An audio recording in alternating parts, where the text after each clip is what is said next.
Maithili express की शानदार प्रस्तुति। कारी कारी अखिया में कारी रे कजरवा महोई से डीजे राजा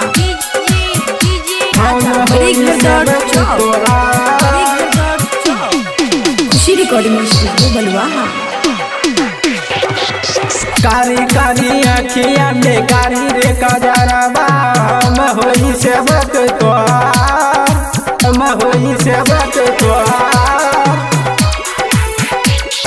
निंदियों ने आगे माई खुलल खुलल अखिया से देखो तनी सूरतिया तोहार, देखो तनी सूरतिया तोहार, देखो तनी सूरतिया तोहार। कारी कारी अखिया में कारी रे कजरवा हम होई सेवक तोहार।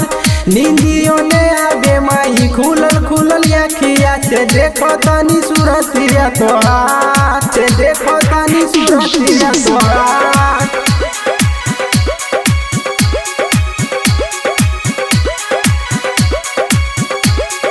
डीजे राजा बड़ी घर दौड़ चौक, बड़ी घर दौड़ चौक। खुशी रिकॉर्डिंग स्टूडियो बलुआ।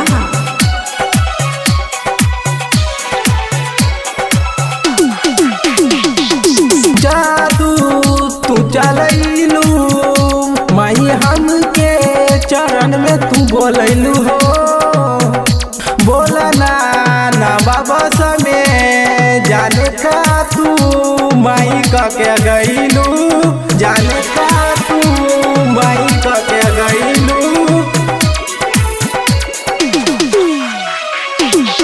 जादू तू चलैलू माई हमके चरण में तू बोलैलू हो, बोलना ना बाबा समय जाने का तू माई का के गईलू।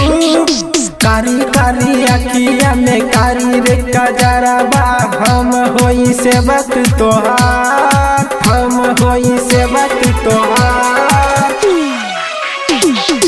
निंदियों ने आगे माई खुलल खुलल अखिया से देखो तनी सूरतिया तोहार, देखो तनी सूरतिया तोहार, देखो तनी सूरतिया तोहार।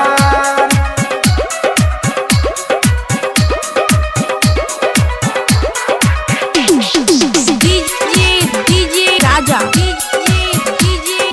बड़ी घर दौड़ चौक, बड़ी घर दौड़ चौक। खुशी रिकॉर्डिंग स्टूडियो बलुआ।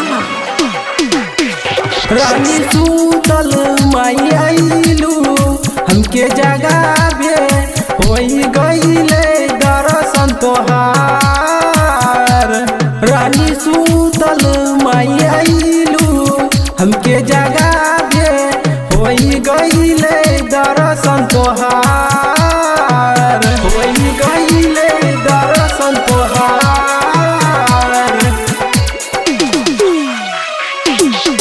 आजवीर आदित्य के दिल में सामैलू तू हम होई सेवक तोहार। निधियों ने आबे माई खुलल खुलल अखिया से देखो तनी सूरतिया तोहार। कारी कारी अखिया में कारी रे कजरवा हम होई सेवक तोहार। निंदियों ने आबे माई खुलल खुलल अखिया से देखो तनी सूरतिया तोहार, देखो तनी सूरतिया तोहार।